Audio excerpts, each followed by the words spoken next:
ba guys? Itong babae na to, may nag-aakala ko sino yan. Is that's my best friend guys. Alam nyo ba? Ayan siya oh. Kita nyo dito. Ano guys, actually, friend ko na siya.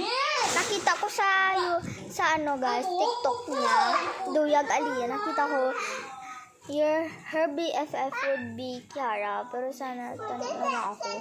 Pero thank you na lang ha, nga hindi mo ako pinili. Sorry din talaga guys. Pero gagawin ko to sa iyo, Aliyah. Ilalagay ko, my BFF would be secret K&A. Alam naman nito, diba? Sige, ayun lang guys. Tanawin nyo na lang sa next video ko guys. Kasi gabi na eh. Matutulog na ako. Kasi 7 na. May klase pa bukas. Hoy, babush. Bye.